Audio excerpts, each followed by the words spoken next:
Get ready for the dictation. Dictation will start in 5 seconds.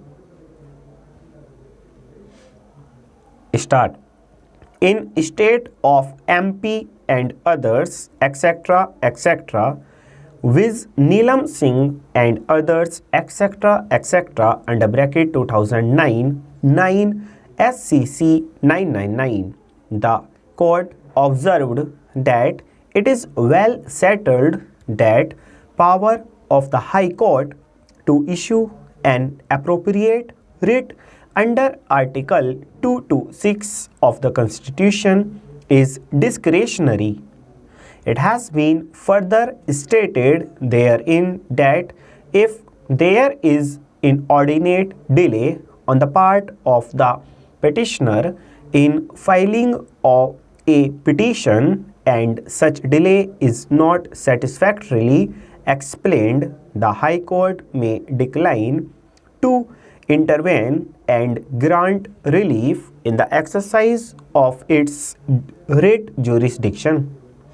Emphasis was laid on the principle of delay and laches, stating that resort to the extraordinary remedy under the writ jurisdiction at a belated stage is likely to cause confusion and public inconvenience and bring in justice.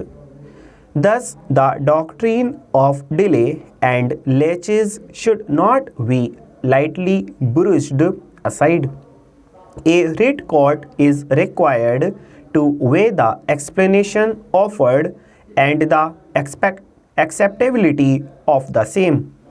The court should bear in mind that it is exercising an extraordinary and equitable jurisdiction. As a constitutional court, it has a duty to protect the rights of the citizens, but simultaneously it is to keep itself alive to the primary principle that when an aggrieved person without adequate reason approaches the court at his own leisure or pleasure, the court would be under legal obligation to scrutinize whether the lease at a belated stage should be entertained or not. Be it noted, delay comes in the way of equity. In certain circumstances, delay and laches may not be fatal, but in most circumstances, inordinate delay would only invite disaster for the litigant who knocks at the doors of the court. Delay reflects inactivity and inaction on the part of a litigant who has forgotten the basic norms. In the case at hand, though there has been 4 years delay in approaching the court, yet the writ court choose not to address the same. It is the duty of the court to scrutinize whether such enormous delay is to be ignored without any justification. That apart, in the present case, such belated approach gains more significance as the respondent employees, being absolutely careless to his duty, has remained unauthorizedly absent on the pretext of some kind of ill health. We repeat at the cost of repetition that remaining incautiously oblivious to such delay does not foster the cause of justice. Such delay may have impact on others' ripened rights and may unnecessarily drag others into litigation.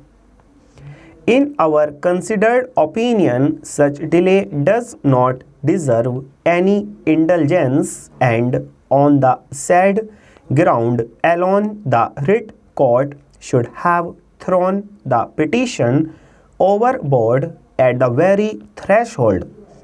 Having dealt with the doctrine of delay and laches, We shall presently proceed to deal with the doctrine of proportionality, which has been taken recourse to by the High Court, regard being had to the obtaining factual matrix. We think it is appropriate to refer to some of the authorities which have been placed reliance upon the High Court. Full stop.